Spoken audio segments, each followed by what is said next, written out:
In my experience, what I see, volatility in the short term is unpredictable. No one can predict this volatility. It doesn't refine risk at all.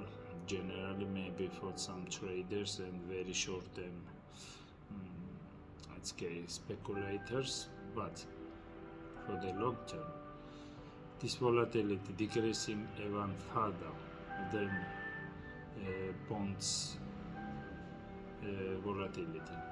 In 30 years, volatility of the stock portfolio is low, usually Standard & Poor's 500, let's assume. Then volatility of the bonds. That means for the long term, risk is nearly same as obligations. These bonds, risk, and disappears for the long term. Is well managed portfolio like Standard & Poor's 500 index is not risky, risk free. Like, let's assume like that. For the long term, for 30 years, maybe, something like that.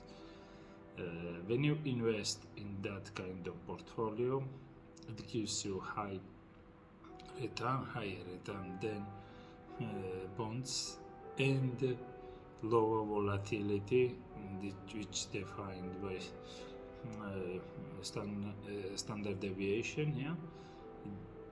It gives you lower volatility than bonds.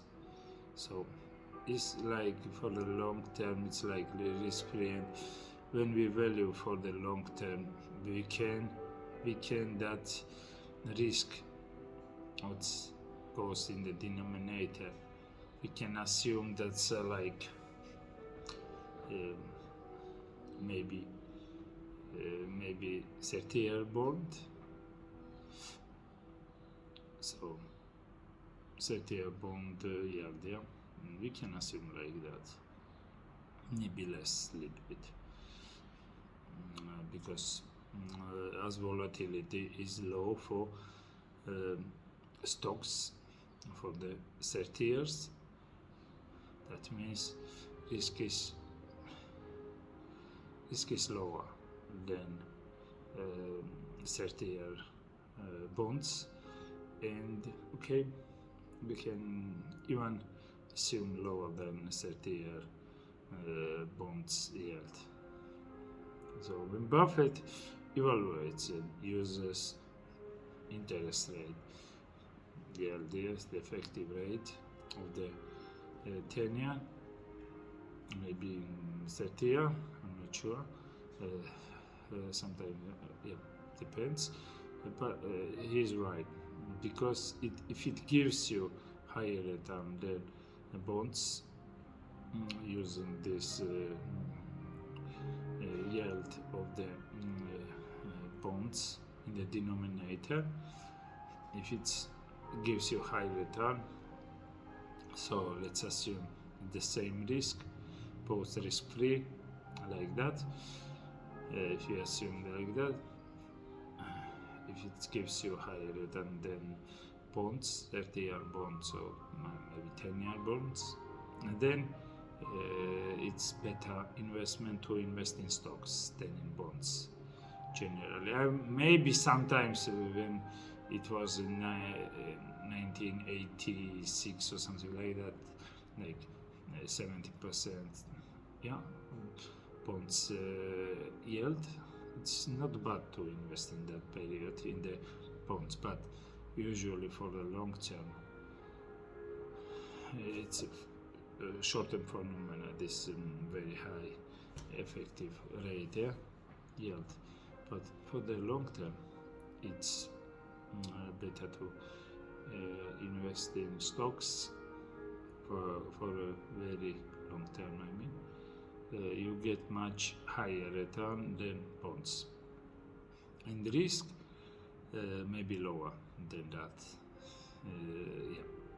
Maybe lower than bonds. So that's very interesting subject. academic books you never hear such kind of things. It gives you through experience. You just watch, analyze, focus on things like that, and for you understand as time passes. For instance, I have somewhere 45, maybe 50,000 hours spent on analysis and valuation. And valuation, like this, my thing is valuation. And when you value and analyze for all the time and read and you understand for the long term, it gives you higher premium for the same risk and maybe lower risk stocks than bonds. This is very interesting thing which people don't talk, because usually investors and television everything focuses for the very short term, like 1 year, months, 1 year, maybe 2 years. So they never talk about and they don't care about.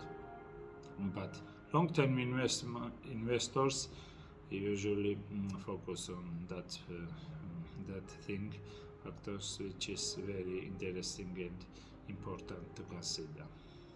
Thank you.